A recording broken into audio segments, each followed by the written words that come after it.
होक्का गरेको छ, ज्वरो भर्लाएको छ, हिँडेको छ आफै। त्यो भएको हुनाले बानी बिग्रिएको, अब त्यो चल्दैन। प्रचण्डजी ती दिन गए।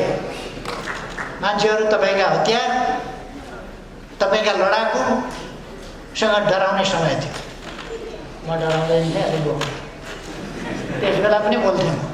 यो सम्झिएर छेलो फ्याँक्न नखोज्नुहोस्, ढाड सड्किन्छ। एक त कहीँ बाँकी थियो, जहाँ अध्यक्ष निकालिसकेका छ, दलको नेता निकालिसकेका छ, दलको नेतालाई साधारण सदस्यताबाट पनि निकालेका छ, त्यहाँ एकता थियो भनेर ढक्कस लाएर ढाँट कुरा गर्ने। फिल्मी कुरा समेट्छौँ सम्पूर्ण कुरा।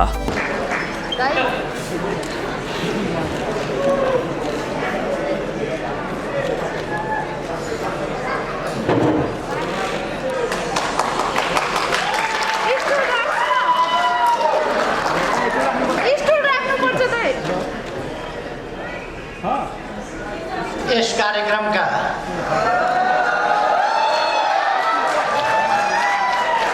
अध्यक्ष महोदय, माननीय महन्त ठाकुरज्यू, माननीय मन्त्रीज्यूहरू, माननीयज्यू लगायत सम्पूर्ण यहाँ उपस्थित आज पुरस्कृत र सम्मानित हुनुहुने साथीहरू र अरू तमाम सहभागी साथीहरू, दाजुभाइ दिदीबहिनीहरू र सञ्चारकर्मी भाइ बहिनीहरू,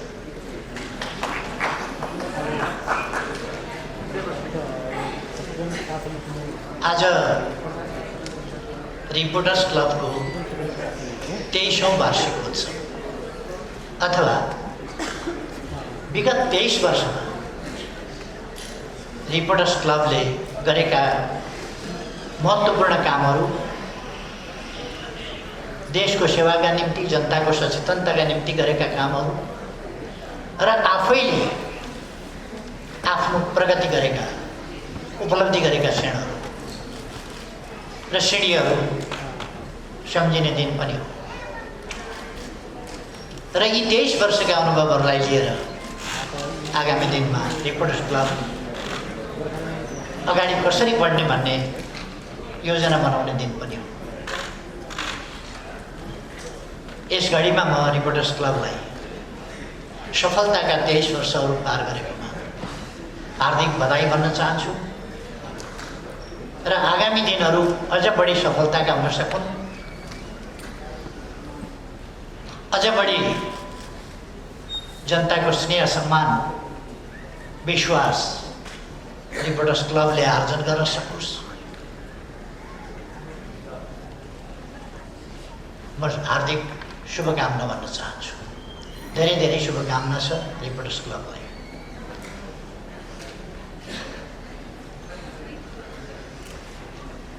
आज पुरस्कृत हुने साथीहरू सबैलाई म हार्दिक बधाई भन्न चाहन्छु।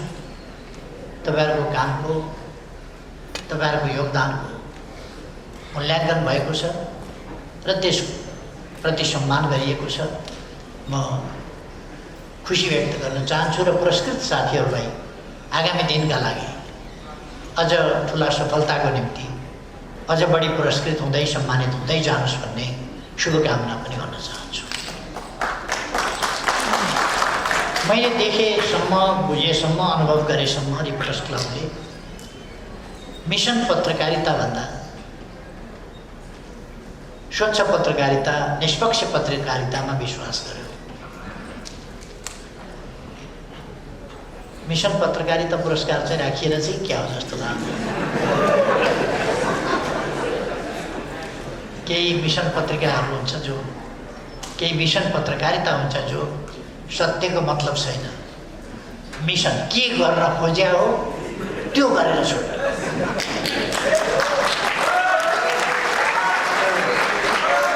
सत्यको अर्थ छैन, कर्तव्यको मतलब छैन।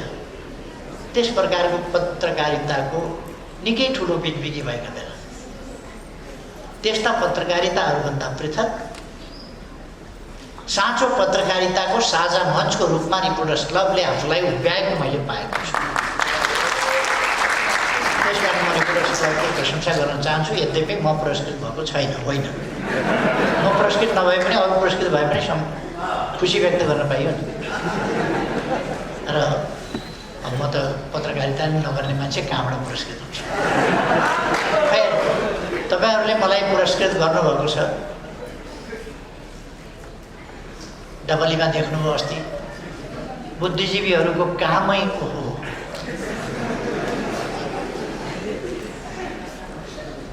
त्यहाँ मोडरेटरको काम देख्नुभयो होला तपाईँहरूले, बुद्धिजीवी मोडरेटर। क्या स्ट्यान्डर्ड थियो त्यस्तो जमानामा। त्यहाँ बोलेर सुन्नुभयो होला। मैले त गर्नसम्म गरेकै हो। केपी ओलीलाई मैले अध्यक्षबाट पनि हटाएकै हो, दलको नेताबाट पनि हटाएकै हो, साधारण सदस्यताबाट पनि हटाएकै हो। म एकताको निम्ति गर्नसम्म मैले योगदान गरेकै हो, प्रयास गरेकै हो। केपी ओलीले बर्बाद मेरो योगदान तपाईँहरूले बुझ्नुभएकै होला। मैले त केपी ओलीलाई त सदस्यपद पनि हटाएको हो नि एकताका लागि, वामपन्थी एकताका लागि मैले त हटाएकै हो। अब यो भाषण कता तालमेल त्यो म चाहिँ अलिकति मैले मेरो नपाएको नि। एकता भन्ने शब्दको अपमान योभन्दा बढी डबलीमा लगेर हुर्मतले नेक्राम। यतापट्टि दुःखको कुरो बुझिँदैन, यहाँ बसेर राम्रो बुझिँदैन कुरा, त्यो प्रतिध्वनित भएर आउँछ, त्यता अलिक बुझिन्छ। अघि ऋषि भाइले थुप्रै ताली खानुभयो, राम्रै बोल्नु भएछ भन्ने ठानेर मैले पनि घरिघरि पड्काएँ।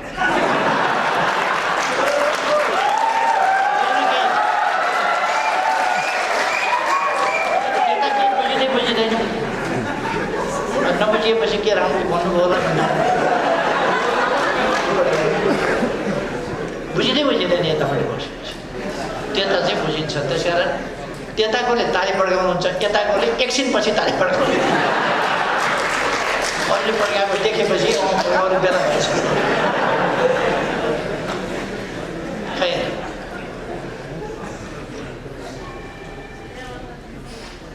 देश सङ्कटमा परेको छ। सङ्कट होला, केपी ओलीलाई पर्या होला, प्रचण्डलाई पर्या होला, माधव नेपाललाई पर्या होला। देशलाई कहाँ सङ्कट पर्यो? केमा सङ्कट? तपाईँहरूलाई केमा सङ्कट पर्यो भन्नुहोस् त? केमा सङ्कट पर्यो? तनखा आएन कि, जागिर गयो कि, केमा सङ्कट पर्यो तपाईँहरूलाई? मजदुरलाई केमा सङ्कट पर्यो? किसानलाई केमा सङ्कट पर्यो? संविधानलाई केमा सङ्कट पर्यो? व्यवस्थालाई केमा सङ्कट पर्यो? राम्रो नबुझिए पनि सङ्घीय लोकतान्त्रिक गणतन्त्रको रक्षा, अघि मैले भर्खर सुने, सङ्घीय लोकतान्त्रिक गणतन्त्र खतरामा पर्यो भनेर यो बाँचोस् भनेको थियो अरे, खतरामा पर्यो अरे सङ्घीय लोकतान्त्रिक गणतन्त्र। के भएछ? केही बिमारी त सङ्घीय लोकतान्त्रिक गणतन्त्रलाई म देख्दिनँ। कुनै कहीँबाट खतरा आएको त देख्दिनँ। चुनाव भएर सङ्घीय लोकतन्त्रलाई खतरा पर्छ भने त अब 20 महिनापछि त लोकतान्त्रिक गणतन्त्र, सङ्घीय लोकतान्त्रिक गणतन्त्र त खतरामा पर्नै हो नि। चुनाव गर्दा खतरामा पर्छ भने यो कुरा अलिकति ताल सुरका कुरा गर्नु मान्छ नि। ताल सुरका अदालतले मैले गरेको सिफारिस, विघटनको सिफारिस रद्द गर्यो। राजनीति बुझेर गर्यो कि राजनीति हेरेर गर्यो कि संविधान हेरेर गर्यो कि संविधानको व्याख्या गरेर गर्यो कि? व्याख्या त गर्नै पाइँदैन भन्थ्यो, संविधानले देखे अनुसार गर्नु भन्थ्यो। खै 11 फागुनमा मेरो सिफारिस बदल गरेर विघटित प्रतिनिधि सभा पुनर्स्थापना गर्दा म कुनै आवेश उत्तेजनामा पनि आएन, केहीमा पनि आएन। अदालतको आफ्नो बुझाइ हुन्छ, आफ्नो प्रक्रिया हुन्छ, उसले आफ्नो फैसला गर्ने हो। हामीले लोकतन्त्रमा अदालतको फैसलालाई मान्ने, त्यसलाई कार्यान्वयन गर्ने हो, मान्ने हो, त्यसलाई कार्यान्वयन गर्ने। अनि त्यस बेला दङ्ग परेर फुरफुर भएर अदालतकी जय जय गान गरेर अबीर जात्रा। अब के खाइयो त्यो नाम फेरि फागुन 23 गते 12 दिनपछि अर्को फैसला आयो। 12 दिनपछि अर्को फैसला आउँदा अब अदालत कामै नलाग्ने भयो। फेरि कामै नलाग्ने भयो। अर्को पार्टीको नाउँमा दर्ता गरिएछ। मेरो पार्टी अर्काको पार्टीको नाममा दर्ता भएछ। नाम सरकै मिल्ने। अब नाम सरकै मिलेपछि अर्काले मुद्दा हाल्यो। मेरै पार्टीको नामसँग ठ्याम्मै मिल्ने गरी अर्को राखेर दर्ता गरेर हामीलाई उजेल पार्ने, हाम्रो चाहिँ अस्तित्वै समाप्त पार्ने काम हुन भएन। इन्साफ पाऊँ, न्याय पाऊँ भनेर उसले माग्यो। अदालतले फैसला गर्यो ठिकै हो, अर्काको नाममा दर्ता गर्न पाइँदैन। त्यो दर्ता खारेज भयो। दर्ता खारेज भइसकेपछि तपाईँले एउटा क्लास पास गर्नु, अर्को क्लासमा गएपछि जाँच दिनुभयो, रिजल्टमा फेल हुनुभयो भने फेल भइसकेपछि फेरि उही क्लासमा फर्किँदै उही क्लासमा फर्किन्छ नि। 8 को जाँच दिनुभयो, फेल हुनुभयो, 8मा बस्नु। दर्ता भएको थियो, दर्ता खारिज भयो, फेरि पहिलेकै ठाउँमा आयो। पहिलेकै ठाउँमा आएपछि अदालतले के भन्यो भने निर्वाचन आयोगले आदेश दियो 15 दिनको म्याद दियो। उनीहरू नयाँ नाम लिएर फेरि एउटै पार्टी दर्ता गर्न चाहन्छन् भने त्यो त दर्तै भएन नि। दर्ता नभएपछि, दर्ता खारिज भएपछि पहिलेकै ठाउँमा गए। एकता गर्नै खोजेको हो भने नयाँ नाम लिएर आऊ। मैले प्रचण्डजीलाई फोन गरेँ। पार्टी अलग अलग भयो अदालतको फैसलाबाट। हामी कुरा गरौँ। निर्वाचन आयोगले अदालतको आदेश बमोजिम हामीलाई 15 दिनको म्याद दिएको छ। अरू पार्टीसँग नजुट्ने गरी नयाँ नाम लिएर दर्ता गर्न आउनु। एउटै पार्टी बनाउने हो भने, नत्र आफ्ना पार्टी चलाउने हो भने त छँदैछ। एउटै पार्टी बनाउने हो भने 15 दिनभित्र दर्ता गर्न आउनु। मैले उहाँलाई फोन गरेँ। केन्द्रीय कमिटीको बैठक छ, सकिएपछि तपाईँलाई फोन गर्छु, अनि भेटेर कुरा गर्नु। एकछिनपछि अनलाइन खबर आदि इत्यादिमा आयो। केपी ओलीले फोन गरेका थिए। मैले बैठक छ भने मलाई भेट्न मन थिएन, मैले टार्दिएँ, भेट्दिनँ। अनि एकता चाहिएको थियो, अदालतले हाम्रो एकता भङ्ग गरिदियो। एकता बाँकी थियो र भङ्ग गर्नु अदालतले? एकता कहीँ बाँकी थियो? जहाँ अध्यक्ष निकालिसकेका छ, दलको नेता निकालिसकेका छ, दलको नेतालाई साधारण सदस्यताबाट पनि निकालेका छ, त्यहाँ एकता थियो भनेर ढक्क लाएर ढाँट कुरा गर्ने? एकता बाँकी थियो, एकता बाँकी राखेका थियो। तैपनि मैले कुरा गर्नलाई फोन गरेँ। उहाँले त्यसलाई मजाक बनाएर अखबारबाजी गर्नु फोन गरेका थियो। मैले भेट्दिनँ, इच्छा थिएन, तर्काइदिएँ, टार्दिएँ मैले। ठिक छ नि त, आफ्नो पार्टी चलायो। अनि दिदा नखाने राति गएर पोल चाट्ने भनेको थियो। 15 दिनभित्र अर्को नाम अरूसँग नजुट्ने गरी आऊ त भनेकै छ त, गए हुन्थ्यो नि त। फोन सम्पर्क गर्दा कुरा गर्न पनि इच्छा नगरेर भाग्ने। अनि अदालतले हामीलाई फुटाइदियो भन्ने। मुद्दा लडेर जाली फटा हुन्छन् गाउँघरमा केही मुद्दा लडेर अनेक हिसाबले जाली तर्क प्रमाण अनेक पसारेर अदालतलाई गुमराहमा पारेर अर्काको बाली हडप गर्ने, अर्काको कमाई, अर्काको आम्दानी हडप गर्ने, अर्काको जिन्दगीभरिको पसिना हडप गर्ने हुन्छन्। त्यस्तै त नेकपा एमाले बनाइयो। नेकपा एमाले बनाइयो, त्यो खोसेर लाने। म त छक्क परेँ। प्रचण्डले सूर्य चिन्ह मेरो हो भनेको सुन्दाखेरि प्रचण्डले सूर्य चिन्ह मेरो हो। मैले दृष्टान्त पनि दिएँ, केटाकेटीहरू कहिले कहिले अर्को बच्चाको खेलौना कति राम्रो, मलाई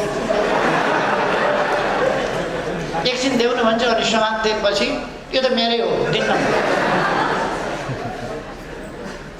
हुर्किसकेपछि दारी जुङ्गा फुल्न थालेपछि पनि त्यसो गर्ने। एकछिन राम्रो रहेछ म पनि यसो ल्याउन भन्ने, त्यसपछि मेरै हो। खै आज पुनरावलोकनका लागि जानुहोस्।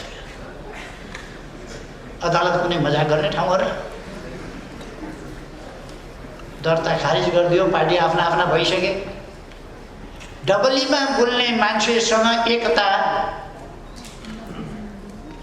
सही कुरा गर्नुपर्छ नि। एकता गर्ने भन्यो, त्यहाँबाट सिद्ध्याउनै खोजेको सिद्ध्याउनै पर्छ। त्यही डबलीमा बोल्ने त्यो हुन्छ नि मेडिएटर, त्यो बुद्धिजीवीहरूको भूमिका, मोडरेटरको भूमिका जस्तो थियो। ती मोडरेटरहरू सोकल्ड डेमोक्रेसीका लागि कति योगदान गरेका छ, कसका स्वार्थ बोकेर कुदेका छन्, अनि माखौल उडाएका छन् डेमोक्रेसी। किन तपाईँहरू केपी ओलीलाई किन हटाउनुहुन्न? अहिलेको मुख्य काम नै केपी ओली हटाउनु हो। किनभने यहाँ त देश विकास गर्न थालिसक्यो केपी ओलीले। टनेल बन्दैछ यहीँ, यो टनेल त 2 वर्षमा पुरा हुन्छ। 26 किलोमिटर बाटो 4 मिनटमा पुगिने भइसक्यो। यस्तो गर्न दिइरहनुहुन्छ मन्तजी, मोडरेटर है। तराईका समस्या पनि समाधान गर्न आँटिसक्यो, त्यो गर्न दिनुहुन्छ? त्यो गर्न दिनुहुन्छ? विप्लवका समस्या समाधान गर, सिके राउतका समस्या समाधान गर। पूर्व पश्चिम राजमार्ग चौडा गर्दैछ, तुइन हटाइसक्यो, झोलुङ्गे पुलहरू बनाइसक्यो, ठुला हाइवेहरू कति बनाइसक्यो। पहिले त दिनमा लगभग 10 किलोमिटर जस्तो बाटो बन्ने दैनिक। मेलम्चीको पानी खसाइसक्यो, छिटो हटाउनु परेन? छिटो हटाउनु पऱ्यो।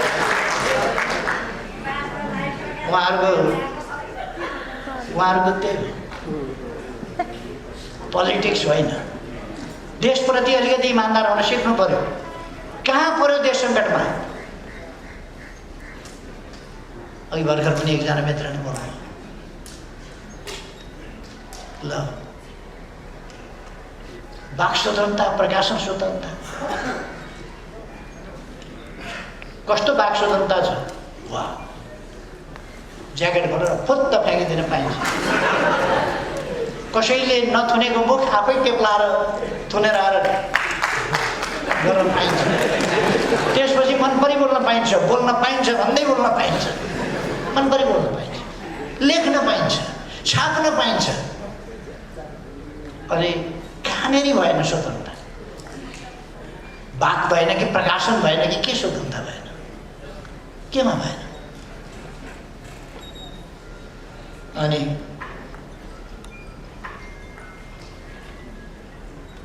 सङ्घीयतामा समस्या के पर्यो?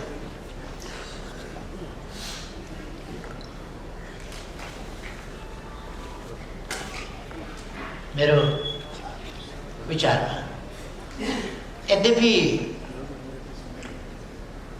केही समस्याहरू, केही अनुभूतिहरू, केही फिलिङ्सका कुराहरू छन्। तर अब फिलिङ्स बाहेक भन्ने हो भने कुनै पनि प्रदेशलाई केन्द्रबाट बजेटमा कम बेस गरिएको छैन। बजेटमा कम बेस गरिएको छैन, बरु जहाँनेरि पछाडि परेको छ त्यहाँका लागि प्रोजेक्ट तयार गरिएको छ। तराईको सिँचाइको लागि अब प्रदेश नम्बर 2 को सिँचाइका लागि अब 2टा प्रोजेक्ट, एउटा सुनकोशी मरिन डाइभर्सन शिलान्यास गरिसक्यौँ हामीले। अब त्यो निर्माण कार्य प्रारम्भ भइसक्यो। अब सुनकोशी कमला डाइभर्सन सुरु गर्छौँ र त्यसो गर्दाखेरि अहिलेको आयोजनाले 12 रौतहट, सर्लाही, महोत्तरी र धनुषालाई सिँचाइ गर्छ।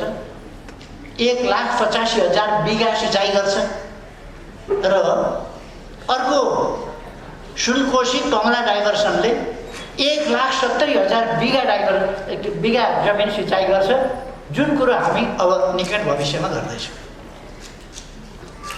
अनि कुनै प्रदेशप्रति भेदभाव होइन।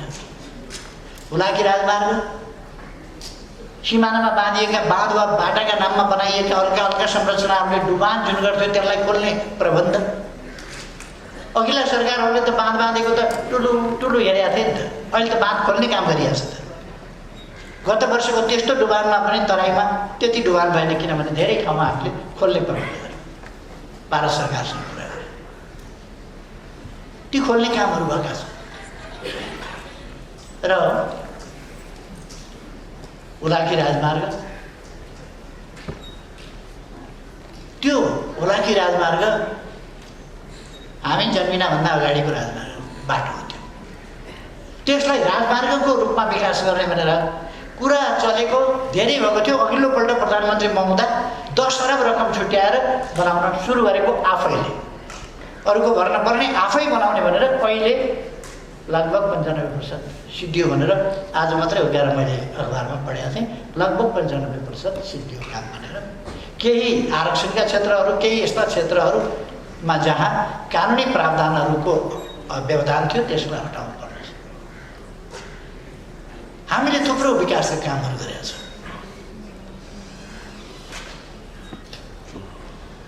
एकजना बुद्धिजीवीजीले एउटा आर्टिकल लेख्नुभएको रहेछ।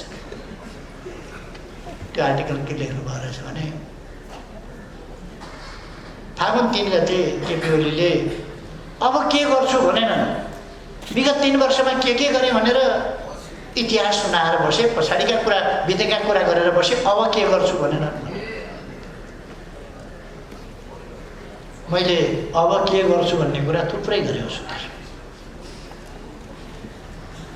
एकछिनसम्म जाँगर चलेछ, सुन्नुभएछ, एकछिन पछिदेखि दिक्क लागेछ, टिभी बन्द गरेर सुत्नु भएछ साथीहरूले। सुन्नु भएन, त्यसपछि पछि के गर्छु भन्ने कुरा त कुरै छैन भनेर भन्दैन। त्यस्तो होइन। म हाम्रो दाजुभाइ दिदीबहिनीहरूलाई के आग्रह गर्न चाहन्छु भने आज नेपालमा प्रेस स्वतन्त्रता छ, मिडियाको स्वतन्त्रता छ, वाद प्रकाशन स्वतन्त्रता छ, सभ्यता कति, मर्यादा कति, सभ्य समाज कसरी बनाउने हामी हरेकको कर्तव्य हो त्यो लगाउने। त्यो कसरी हामीले त्यसको पालना गर्ने हामी हरेकको कर्तव्य हो।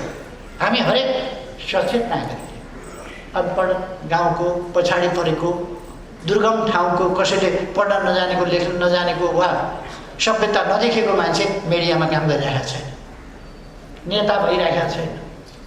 त्यो त टाठोबाटै गरेर मिडियामा होला, टाठोबाटै गरेर नेता भएको होला, राजनीतिक कार्यकर्ता होला। त्यस्ता टाठाबाठाहरूले आफ्नो सामाजिक मर्यादा, सभ्यता जस्ता कुराहरू कायम राख्ने कर्तव्य हुन्छ। हाम्रो गौरवपूर्ण सभ्यताको परम्परा, शिष्टताको परम्परा, मर्यादाको परम्परा,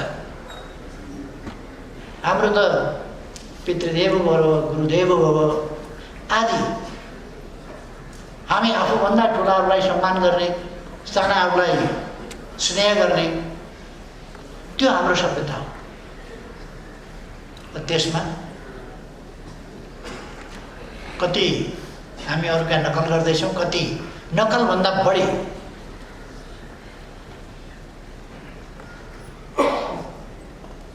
त्यो नकलभन्दा पनि अलिकति पारी नै गइरहेको छ। यी कुरा हामीले आफैले सोच्नुपर्ने अवस्था चाहिँ मलाई लाग्छ।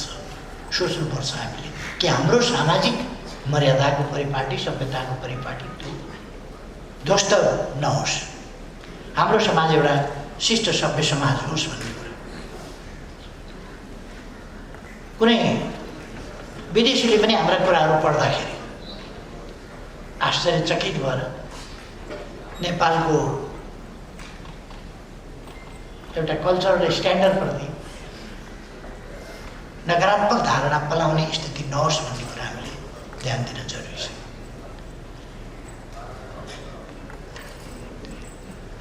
नेपालको सञ्चार जगतको क्षेत्रमा आज पनि सञ्चार क्षेत्रसँग सम्बन्धित एउटा कार्यक्रम छ। यसमा म भन्न चाहन्छु, सरकार पूर्ण रूपमा स्वतन्त्रताका हकहरू, प्रेस स्वतन्त्रता, वाक स्वतन्त्रता लगायतका स्वतन्त्रता, सञ्चार क्षेत्रका तमाम स्वतन्त्रता लगायत अन्य स्वतन्त्रताहरूको पक्षमा दृढताका साथ खडा छ। सरकार कति मर्यादित व्यवहार भएको छ, कति सभ्य व्यवहार भएको छ, त्यो तपाईँ हामीले एकछिन आनन्द मान्ने कि नमान्ने कुरा होइन। यसको असर दूरगामी रूपमा हुन्छ हाम्रो समाजका लागि। हामी महिलाहरूलाई कतिको सम्मानजनक ढङ्गले व्यवहार गर्छौँ, हेर्छौँ, हाम्रो दृष्टिकोण के छ? अथवा अरू हिसाबले कहीँ पनि एउटा सामान्य सामाजिक शिष्टताका कुरा, ती कुराहरूलाई हामीले हेर्नुपर्छ र अरूको हकमा, अरूको अधिकारको अरूको सुरक्षा, अरूको मर्यादाको सुरक्षामा आँच नपुगोस् भन्ने कुरा, भ्रमपूर्ण कुरा छपाइदियो, ब्ल्याकमेलिङको बाटो समात्यो, भ्रमपूर्ण कुरा छपाइदियो, मान्छेको चरित्र हत्या गरिदियो, परिवार विशृङ्खलित बनाइदियो, त्यस्तो हुन थाल्यो भने उछालिदियो। त्यस प्रकारको शैली हाम्रो शैली होइन। त्यसबाट हामीले स्वतन्त्रताको उपभोग गर्दा सही ढङ्गले उपभोग गर्नुपर्छ, नत्र भने त्यसको दुरुपयोग हुने खतरा छ। अब त हामीले सिक्नुपर्छ, यति उछलकुद भइसकेपछि अब त हामीले सिक्नुपर्छ भन्ने मलाई लाग्छ। सरकार यसमा स्वतन्त्रतामा कुनै बन्देज लगाउने या कुनै नियन्त्रण गर्ने अथवा कुनै अङ्कुश लगाउने वा कुनै हिसाबले न्यून गर्ने पक्षमा छँदै छैन र हुँदैन। सरकारको तर्फबाट सञ्चार क्षेत्रलाई पुर्याउनु पर्ने सहयोग, त्यसलाई गर्नुपर्ने अरू, त्यसलाई फस्टाउनका लागि गर्नुपर्ने सहयोग, त्यस सन्दर्भमा गच्छले भ्याएसम्म सरकार त्यो गर्न तयार छ। त्यसकारण साथीहरू यसमा ढुक्क रहनुभएको हुन्छ भन्ने म आग्रह गर्न चाहन्छु। केही मान्छेहरूले आज देशको राजनीतिलाई धमिल्याउन खोजेका छन् आफ्नो निज स्वार्थका लागि, केही व्यक्तिहरूको निज स्वार्थका लागि। के यो देश प्रचण्ड भन्ने मान्छेको स्वार्थका पछाडि सधैँ जानुपर्ने हो? अनि एउटा मान्छेहरूले भन्ने गरेका छन्, लेख्ने गरेका छन्, आधा आधा भनेको थियो, खोइ आधा आधा। अनि त्यो आधा आधा भन्ने कागज बिचैमा प्रचण्डले च्यातेर कार्यकारी चाहियो भनेर कार्यकारी लेखाएर 5 वर्षै तपाईँ गर्नुहोस् भनेर अर्को कागज गरे होइन। त्यो पहिलेको कागज च्याते होइन एउटा। दोस्रो, उहाँले आधा आधा गर्ने भनेपछि त्यसमा के थियो भने आधा गरिन्जेल उहाँले सहयोग गर्नुपर्थ्यो। आधा भनेको 60-40 को कुरा हो, हाम्रो बाँड्ने चलन त्यसै गरी थियो। ल छोडिदियो, अढाई वर्ष गर्यो। त अढाई वर्ष गर्दा तपाईँहरूले सबैले सुन्नुभयो होला। त्यसपछि पनि मैले भने अहिले चैतमा महाधिवेशन गरौँ, अध्यक्ष हुनुहोस्, रोक्नुपर्छ। चैतमा महाधिवेशन गरौँ, अध्यक्ष हुनुहोस्। चैतमा महाधिवेशनको म्याद पनि तोकिया थियो नि त। तपाईँहरूले सबैलाई सम्झना छ नि, यो चैतमा महाधिवेशनको म्याद तोकिएको थियो यही 25 गतेदेखि 30 गतेसम्म। यो 25 गतेदेखि 30 गतेसम्ममा त अध्यक्ष माधव नेपाल जसलाई अध्यक्ष हुन मन लाग्यो भइहाल्थ्यो। त्यसमा मैले त म हुन्न भनेर भनिदिएकै थिएँ। यति हतारो लाग्यो कि त्यो नागदाङवाला पनि हातवाला तुरन्तै चाहियो, अहिले चाहियो, त्यो पनि नपर्ने। मसँगै अध्यक्षमा चुनाव लडेर हारेका मान्छे महाधिवेशनबाट ल्याउनु भन्दाखेरि हुँदैन। बिचैमा हारेको मान्छे जितेको मान्छेसँग मलाई चाहियो। धन्न मेरो निर्वाचन क्षेत्रको उहाँ पर्नु भएन छ, नत्र मेरो निर्वाचन क्षेत्रमा भए चुनाव पनि हारिसकेपछि मलाई चाहियो हुन थाल्यो। त्यस्तो मान्छे मेरो निर्वाचन क्षेत्रमा धन्न रहन्छ, नत्र भने उहाँले चाहिँ चाहियो चाहियो हुन थाल्यो। यस्ता खालका कुरा माधव नेपाललाई मैले तेस्रो अध्यक्ष पनि हुनुहोस् भने अरूले उचालिदिए, कहाँ तपाईँ चाहिँ अब तेस्रो भइराख्ने, तपाईँ त ठुलो मान्छे भयो भनेपछि खान्न भन्नु। ठिक छ, पछि त प्रचण्डभन्दा पछिकै अध्यक्ष फेरि बस्नु त उहाँ गएर सडकमा त अध्यक्ष भनिनु हो। पछि त प्रचण्डभन्दा पछिकै अध्यक्ष फेरि बस्नु हो त उहाँ गएर सडकमा त अध्यक्ष भनिनु हो।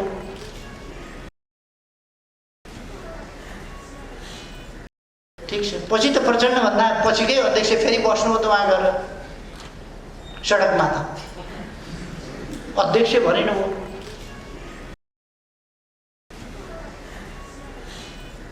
ठिक छ, पछि त प्रचण्डभन्दा पछिकै अध्यक्ष फेरि बस्नु हो त उहाँ गएर सडकमा त अध्यक्ष भनिनु हो।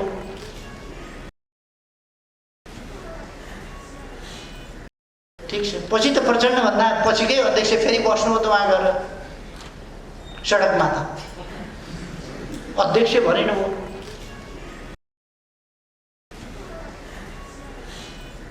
ठिक छ, पछि त प्रचण्डभन्दा पछिकै अध्यक्ष फेरि बस्नु हो त उहाँ गएर सडकमा त अध्यक्ष भनिनु हो।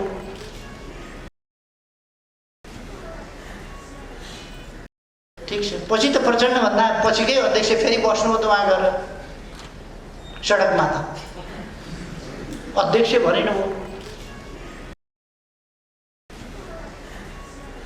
अध्यक्ष भनिनु हो। ठिक छ, पछि त प्रचण्डभन्दा पछिकै अध्यक्ष फेरि बस्नु हो त उहाँ गएर सडकमा त अध्यक्ष भनिनु हो।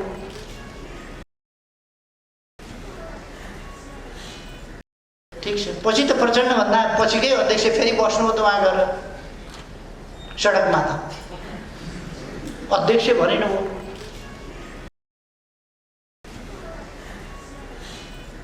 ठिक छ, पछि त प्रचण्डभन्दा पछिकै अध्यक्ष फेरि बस्नु हो त उहाँ गएर सडकमा त अध्यक्ष भनिनु हो।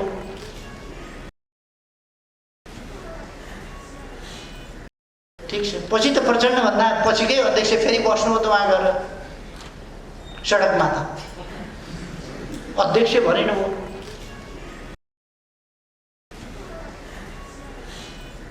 ठिक छ, पछि त प्रचण्डभन्दा पछिकै अध्यक्ष फेरि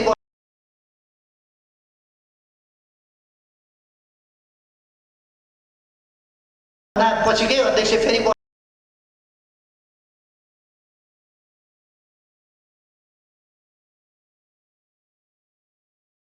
पछिकै अध्यक्ष फेरि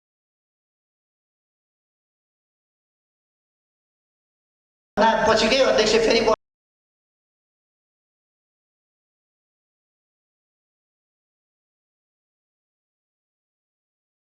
पछिकै अध्यक्ष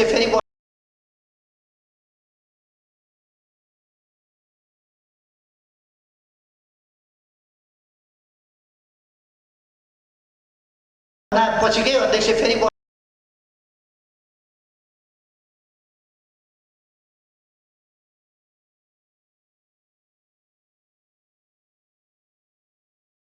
पछिकै अध्यक्ष फेरि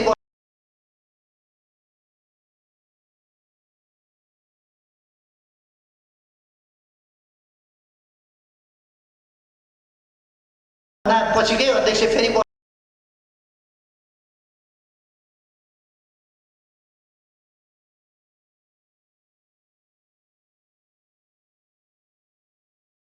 पछिकै अध्यक्ष फेरि पछिकै अध्यक्ष फेरि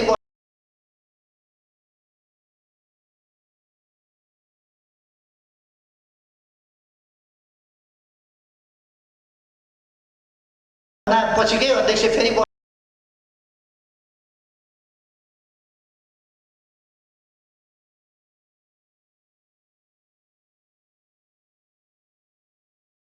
पछिकै अध्यक्ष फेरि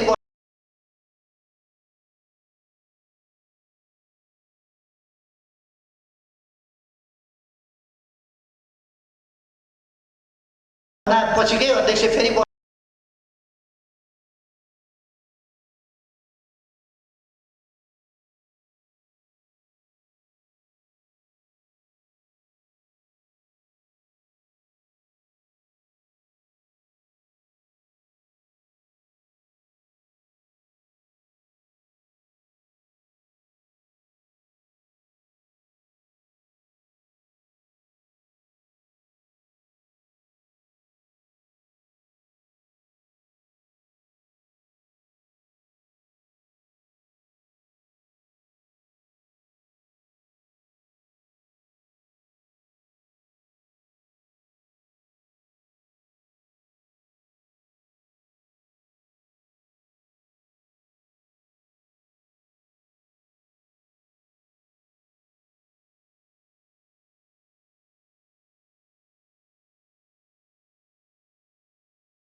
तपाईँका लडाकु